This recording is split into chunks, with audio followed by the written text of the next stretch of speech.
Super Mario Party Jamboree has so many board details to absorb. It's a pretty awesome problem to have, especially after the underwhelming boards from Super Mario Party. And with 7 big, exciting and action-packed boards, it's really hard not to be excited. I'm especially stoked that Nintendo Cube has decided to go the Mario Kart route just by bringing back classic fan favorites like Western Land and Mario's Rainbow Castle. Jamboree's new boards even feel like they took notes from the Superstars classics, with each one packed with unique dressed NPCs, wild events, and just small details that ooze charm. There is so much love going on here, just from the big intricate board designs and even all the way down to the slick logos. We're gonna break down every single board on this channel, and I'll even bring in some other Mario Party YouTubers just to give their takes on some boards. But for this video specifically, I'll be focusing on the 2 retro boards, of course being Mario's Rainbow Castle from Mario Party 1 and Western Land from Mario Party 2, both of which won't be unlocked by default by the way, and they will require some certain level requirements to unlock. I'll be specifically analysing these boards and comparing them to their originals, really highlighting all the changes and the new additions from the N64 versions to their now Super Mario Party Jamboree glow-ups. The next video will be tackling all the brand new boards, so look forward to that. Before we do get started, just be aware that I am giving away a copy of Super Mario Party Jamboree when the game launches. Just simply be subscribed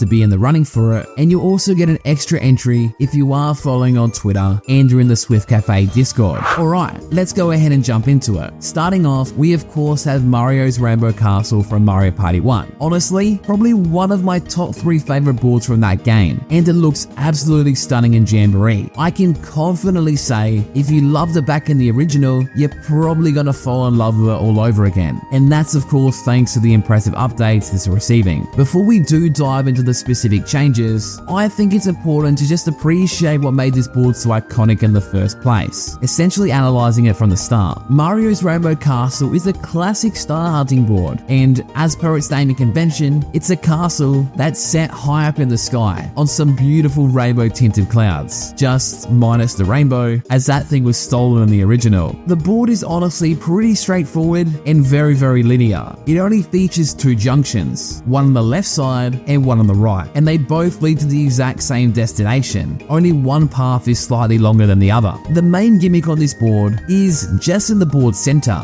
Toad and Bowser just simply take turns hanging out. When you do reach Toad, you can snag a star for the usual 20 coins. But after that, the tower does switch, and then Bowser is now taking Toad's place. And if you do reach Bowser, he'll be giving you a worthless Z-star, and you'll be losing 40 coins. Quick math, that is double the cost of a regular star. And again, once that little thing happens, the tower then switches back to Toad, and you get there thanks to a nice little swoosh on a cloud. After you do meet Toad or Bowser, Lakitu will then just bring you back to the starting point, and then you gotta do that entire loop again. Of course, after collecting 10 coins from Koopa. There are of course a few event spaces though that can swap the tower back and forth, but beyond that, there aren't too many other special gimmicks here, just making this a really good beginner friendly board. On top of all of that, Mario's Rainbow Castle also has one of the smallest space counts in the entire series, with just 53 spaces in total. We'll break down how that compares to Jamboree a little shortly, but for now, just know that is absolutely tiny. Well, for classic Mario parties anyway. Moving on, Mario's Rainbow Castle in Jamboree is just as visually magical as you'd expect. The board sticks pretty close to the original in terms of layout and gameplay, aside of course from the leap from the flat 2D details to now 3D improved visuals, but not much has changed, at least on the surface. Firstly, this board is officially confirmed to be unlockable, and it'll be the second one that you do get after reaching the gold player rank. At the time of recording, it is still unclear if Bowser will pull the same trick as the original, where he charged 40 coins for a Z-star, but there are definitely some confirmed new twists to keep things interesting. Probably the standout feature of this board now for me is the shift between Toad and Bowser in terms of the environment. When Toad is active, the board is bright and cheerful, but it turns dark and stormy when Bowser takes over. Pretty fitting, I'd say. This switch not only changes the atmosphere, but it also affects the newly introduced shops as well, which is a very unique and cool mechanic for this board. I don't think I've seen it in any other Mario Party game. This is specifically unique to Jamboree's version of Mario's Rainbow Castle, as there was no shops in the original, meaning you can now use items you get from the shop in this board for the very first time. Not like in Mario Party 1, where you'd have have to buy it from the shop in the hub world to bring into the board. Speaking of items, another really point of interest is an item held by Daisy in this screenshot, which seems to be specific to this board. It's essentially just a castle kind of flag kind of vibe, and its exact function is unclear at this point. My guess is that it'll be swapping Toad and Bowser in the top of the tower, just adding a whole nother little bit of strategy. I hope this item isn't too common. But with this board has also been slightly changed. He has been relocated to the center of the first junction and can now be found floating under a dark stormy cloud in kind of a small graveyard. I really like this. It doesn't seem from any of the footage we've seen so far that Cooper greets players at the start of the board to hand out 10 coins. I'm probably gonna guess we are gonna get Cooper in this game giving out coins, as we have seen him in other boards, but for now, I thought I'd just point this one out. Another pretty big change is the fact that this board has a lot more elevation this time around, especially in the clouds. I really love how the clouds themselves are also just slightly different colors as well, just to match that nice rainbow theme. The hues here are really well done. Not only that though, but the board has a lot more background details. You have windmills in the background, more detailed hot air balloons with NPCs in there, paratroopers flying around and this one sleeping, vines just taking place in some tower windows, lots of different flags around, tables and chairs on the clouds, and this board just feels a lot more higher up this time around. I really like how you can see all the water down below. Probably the only big noticeable omission from the original is that the giant wing cap appears to be gone now, and the visual arrows around the board don't appear to be there anymore, and I'm not too sure if Whoosh is gonna be there just to take you up to Bowser or Toad anymore. Before moving on, I do want to compare the spaces in the original versus Jamboree's version. In the original, there was a total of 53 spaces. This was made up of 33 blue, 5 red, 5 events, 2 chance time, 2 Bowser, 4 minigame, and 2 mushrooms. In Jamboree's case, there is now 51 spaces, 2 less than the original. We now have the new start one, 21 blue, which is 12 less than the original, 3 red, 2 less than the original again, 7 event spaces, being 2 more than the original, only 1 chance time, which is 1 less than the original, 2 Bowser, which is the same, 5 new item ones, 2 versus ones, 7 lucky spaces, and 2 unlucky spaces. So it's pretty similar, especially considering how many new kind of spaces there are. Overall though, Mario's Rainbow Castle in Jamboree looks like it remains true to its original, keeping that same charm and that straightforward design intact. In my opinion, it still looks like the perfect board for beginners. A nice simple layout, a static star, and very easy to understand gimmicks. Now, I do want to pass the mic over to Kevra just to get his brief thoughts on why he's been such a big advocate for this board getting a remake.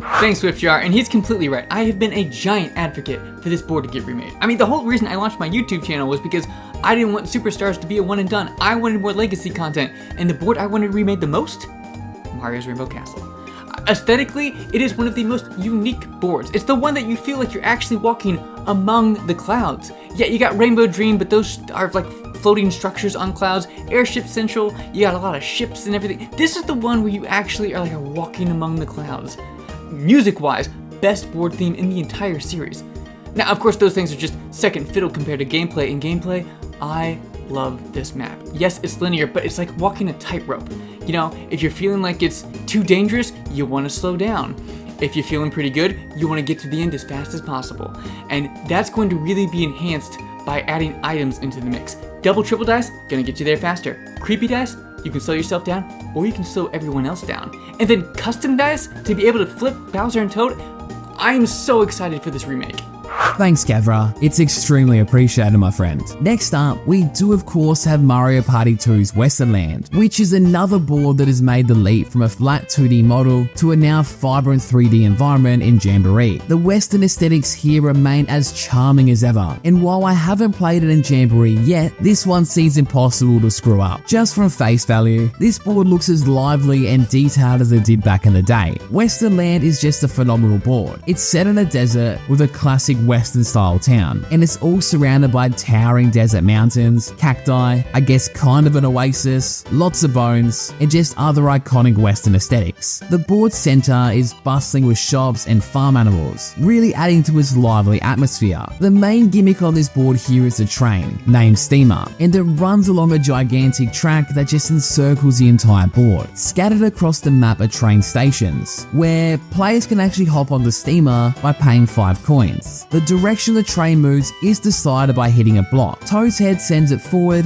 and Goomba sends it backwards. And of course, it stops at the nearest station in that direction. If a player does land on a happening space in this board, Steamer will also whisk them off to one of these stations. There's also a milk shop at the very top of the board, where you can essentially pay 20 coins to throw a party, or a hootenanny as they call it in this game. In the original Western Land, the characters actually dress up as cowboys and cowgirls, and they have the title of deputy in their names. I really like that. The board's layout is a mix of large outer loops with several inner junctions, offering several ways that you can actually shortcut through the board. And let's not forget, this board is freaking huge. It has a whopping 114 spaces in the original. It's the biggest board in Mario Party 2, and I do believe it still holds the record for the largest board in the series. Correct me if I'm wrong. Moving on to Jamboree, Western Land appears to stay true to its roots. Of course, while receiving a very delightful overhaul visually, the board still boasts its classic Western aesthetics, with a giant leap to fully 3D. And while much remains pretty familiar, there are several key updates that really look to enhance the experience. So let's go through all the new changes. First up, this board has been officially confirmed to be unlockable, and it'll be the first one that you do get when you reach the silver player ranking. Next, 2 new item shops have been added, meaning there is a nice total of 3 item shops this time around. Kamek's shop appears near the first train station, with the other new one located at the very top right of the board. Mario Party 2 on the other hand only had 1 item shop. The hootenanny is now triggered by landing on event spaces rather than being a passing board event. The biggest complaint that I did hear about this board from the original was actually the hootenanny spam, so I am pretty happy that this has now been changed. Extra junctions have also now been introduced on this board, including one leading to the second train station and another near the board's start. Boo has now also been moved to the middle of the board and is now found in a spooky graveyard under a large dead tree, where another Boo actually hides in a dark cave at the very bottom left corner. I think this is very fitting for a Western vibe, and I really like how the Boo spaces look different depending on the board. Steamer is also a little different this time around too. Steamer can now travel between the 2 train stations instead of just moving to the next one. This might apply when traveling backwards as well. This could really add some new strategic depth. The Toad and Goomba heads on Steamer's directional blocks though have now been replaced with simple left and right arrows. Look, I do love the originals a little bit more, but I guess this makes it a little bit more self-explanatory. This one kind of hurts me, but it does seem that bank spaces may appear to be gone, or perhaps they're hidden or just replaced with something else, but I'm really not confident. The skeleton gates on this board also appear to have gotten a slight rework. The right gate now just sends players up the board instead of down. There also appears to be a new passing event after the hootenanny where you might be able to pay coins to extend Steamer's travel time. The overall aesthetic of this board now is absolutely phenomenal. We have green Shy Guys that now run the train stations, the spaces are spread across rocks, the train lines, and the sandy terrain. The background really just embraces that desert vibe again, replacing the plain rocky backdrop just with diverse mountain terrain and a lot of open desert space. I even love the small details, like how Goombas are now just decked out in bandanas. Everything just feels so much more alive this time around, even how you can just see characters on Steamer. The new 3D camera is going to do absolute wonders for this board. There are sadly no costumes in this game though, so that does hurt a bit, but this board looks good, so I ain't complaining. Probably the biggest complaint that I have seen online though is to do with the board spaces. In the original, it had 114, but in Jamboree, It only seems to have around 93 approximately, but I can't quite see everything. In Jamboree, there is a new start space that wasn't in Mario Party 2. There were also 31 blue spaces compared to 72 in the original. There's 7 red ones versus 10 in Mario Party 2, 15 lucky spaces now, which of course are new, much like the 3 unlucky spaces that are new as well. There is also now 3 Bowser spaces spaces compared to 5 in the original, 9 event spaces versus 7, 4 verses which are new, 10 items compared to the 8 from the original, only 1 chance star this time around versus 2 in Mario Party 2, and then there's 4 spaces that I can't actually tell what they are. We also lost the bank spaces in Jamboree's version as well. Plus, there might be a few spaces that I just can't see. Regardless though, this board is still freaking huge. Overall though, Western Land and Jamboree really does honour the original, and it feels extremely refreshing with new junctions, shops, and just a greater variety of background details. Even with fewer spaces on this new version, the board does appear to be more refined and still just looks like the classic favourite that we all fell in love with. If you're a fan of expansive and complex boards with fun gimmicks, this board is gonna feel right at home. But I'd love to pass the mic to Thomas from the Switch Stop just to get his take on why he's particularly keen for this board. Thanks, Swiftar. Obviously, I'm excited to play on Western Land, but the thing I'm most excited about is just the visuals. Seeing this board fully remade,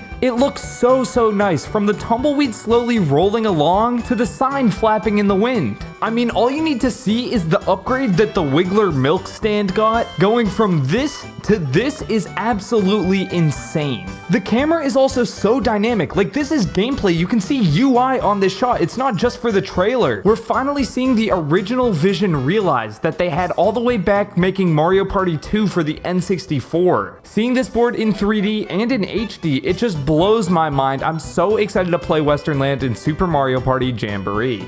Thanks, Thomas. I really do appreciate that. And with all of that, this has been my analysis and comparison for both Mario's Rainbow Castle and of course Western Land. Of course, this has been created prior to the game releasing, so there may be additional changes of note. Any changes that I have missed or things that do come out afterwards, I will be putting in the pinned comment, so be sure to check that out as well. So now I would love to hear from you. Which retro board are you the most excited to play first? And of course, be sure to let me know if I did miss any changes. If you of course enjoyed this video, it would really mean a lot if you could leave a like, comment, and of course subscribe. It honestly really helps out the channel. I've got a lot more Mario Party content planned, both before and even after the game's release, so your support honestly means a lot. Until next time though, stay tuned for my new board analysis video, and I'll see you all then. See ya!